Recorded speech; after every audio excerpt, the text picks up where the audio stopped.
most important thing I want the amateur program to get better. Because you learn how to box when you're young. You start as a kid, you know. Those people tend to ask, how did you do this? I said, at 8 years old, if you stick to it, you're gonna be very good at it. I said, you ain't gonna find many people start at a real young age and not become successful. Because when they start at age, they don't quit. And if you don't quit at a young age, that's what love is really about. And the success of love is always going to be greater than anything. Well, you're adored by fight fans all over the world because of the risks that you took over the course of your career. So, do you like the fact that you're going to be able to introduce yourself to a younger audience? Because Triller is about merging all ages together, not only just boxing, but you're seeing the entertainment aspect as well. Do you like that guys that are maybe in their early 20s that don't necessarily have those vivid memories like how I do are going to be able to be exposed to Evander Holyfield? Well, yes, because the fact of the matter is, if you really know what love is about who do you want to be better than you? And so, I'm going over the hill, going over and going down. So in the point of going down, you want to pass things out. Because for my love for the sport itself, boxing, I would like to see the guys become better. And, it was just like when I was told at 8 years old that I could be like Muhammad Ali. And my coach asked me, he said, what do you think? I looked at him and I said, well, I got to ask my mama. He said, no, I'm asking you. I said, yeah, but if I want to ask my mama, I can't even try. And so this stuff, success starts at home.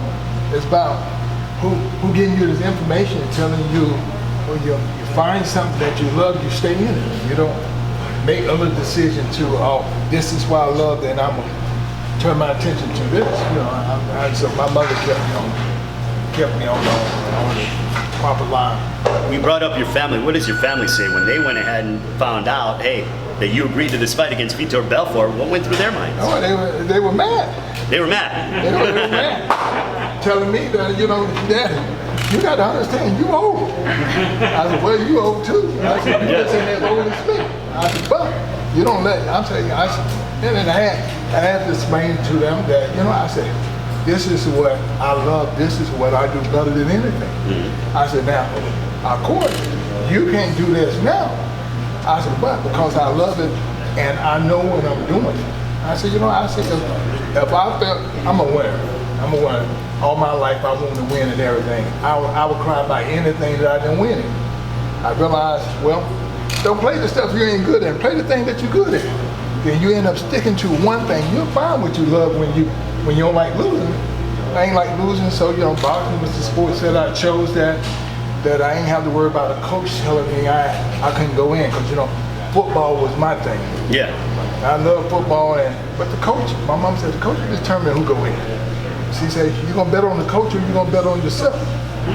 So I bet on myself, so like the boxing coach, don't nobody tell you, oh, you ain't doing good, get out of here. Not a team sport. They push you out there. Real talk, real deal. So this is what happened to me, and this is what I want to pass on to the young and the old. Well, you are definitely an inspiration, Evander. Thank you so much for your workout. We look forward to talking with you tomorrow during the press conference and getting closer to fight week. 3 days away until you make your return against Vitor Belfort. Thank you. Evander Holyfield joining us here, ladies and gentlemen. We are going to go ahead and take a little bit of applause as we await Vitor Belfort. You trying to make me lose my weight?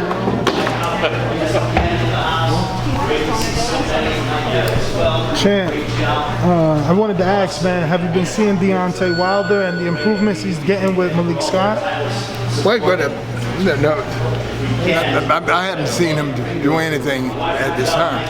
But focus on you. But he do? He looks better. He absolutely looks better. They're working on head movement. They're working on tripling of the body, the left hook to the body.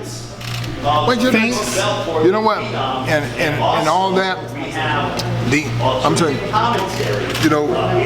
and all these things that you work on and being the very best. It's like you got to come to an understanding. Is he getting it to the point where he can remember to doing it, and it's a natural thing, because the worst thing you can actually do for a fighter is let somebody else new come in there and start getting him something new to do, and that take it, then all of a sudden you start thinking too much. Boxing's a reactive sport. I'm talking. It's like you and I we box and stuff like this. You may not be uncomfortable with but I'm comfortable, and how far I got to get to like this, so I can make you do something that I can counter a shot. And so so the thing is with Deontay, he started boxing at a late age, and a lot of times when people box at a late age, they get one good style, and that's it. A lot of adjustment. A lot of them don't know how to make a lot of adjustments, so I don't know is this him or not. But he one of my favorite fighters, and you stick to what you're really good at, and you implement it slowly, and like that. And so, and maybe he can, maybe not. But I just ain't too many things you want to really change from. And you add some, but you add things that you needed. Well, for boxing fans, we're excited for your fight. We feel like this should be an easy win for you, because obviously he was preparing for Oscar De La Hoya, who, even if he came in at 197, can't be a heavyweight like yourself. Do you foresee this fight going the distance? Well, my own thing is that it's how much heart people have. I'm like, the point of the matter, I know that I'm not going out. I'm not going to quit. I'm telling you, if he don't quit, then that would just show you how good he is. I'm telling you, the point is that only thing I know, I'm gonna give my all. And when I give my all and stuff like that, that's it. That's the only thing I can give anyway. Now everybody knows the fight that we all want is you versus Tyson. What did you think of the outcome between him and Roy Jones Jr.? Were you disappointed? Was it lackluster? Or you think for their age they did exactly what they needed to do? Well, you got to understand. I'm 58. I ain't never been in there. Like it's older, no more. I got out at 46, and so I ain't never been in there. So who is I to tell somebody what they luxured all this? I'm like, it's easy to say anything. And get out there and try to do it yourself. You'll find out that ain't easy. I hear you. So with that being said, how many rounds did you do in preparation for this fight? A lot of them. No number? They don't need a number. I ain't trying to stress nobody out of nothing, because I don't want nobody to think that I can't do what Evander did because I didn't do that many rounds. So the whole big thing is, my thing is to elevate and not to pull somebody down. Now, how'd you find sparring for this fight? Is it hard, you being a living legend, and then you got guys, maybe they want to make a name off themselves, or they don't go hard enough because you're Evander and they don't want to hurt you? Well, you're absolutely right. So you had to get somebody who know people, that then you got to start trusting a little bit more than you used to trust. My thing is that you didn't never trust a sparring partner. They'll tell you anything and bust you up. So like this, but you have to trust people who gonna get somebody to, and this is how things kind of work out. You got to have trust in somebody, because if you don't have no trust in nobody, you ain't gonna never get what you really need to get. My last one, do you have a message for Tyson if you win this fight? Message for Tyson? I don't know, why would I have a message for Tyson? Because that's the biggest fight to make. I'm telling you, he have to want to do this. He have to want to do it. It's not that I don't want to do it. He have to want to do it for something to work. Now, things got to work on both people. Now, if I want to fight my man, he the one cook the food, right? I'm telling you, he the one cook the food. And because I kind of feel that would be easy for me going and get him, but I'd be a bully trying to get him in there, and to say, why don't you fight me? That ain't what he do. He cook.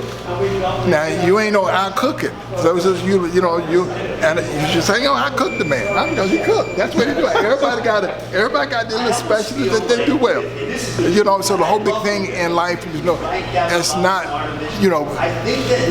just like you do take these pictures and all that. So that's just like me think that I'm gonna jump in your game and I do you. I may get one good shot, and somebody said that's good, but guess I'm gonna be able to get another one. I'm like, but that's just part of life. Part of life is just, find that you have to find something that you love, and love kind of create this thing. You don't know when you're gonna stop because of the fact that you love it, because you feel that you could adjust something and become even better. I'm telling you, it's part of life. So my whole thing is that life is not because you build somebody, you proclaiming that when you don't know all these things that you have to do in life, that you're the worst one in everything because you only do one thing right, the other person do 15 things right. How do you say you're gonna get left out somewhere? Yep.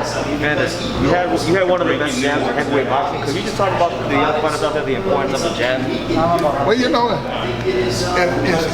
not having a jab is almost like how many times I'm gonna get hit before I get this right hand and on it, which you're gonna find out get stopped by these jabs, these things that because you don't have one.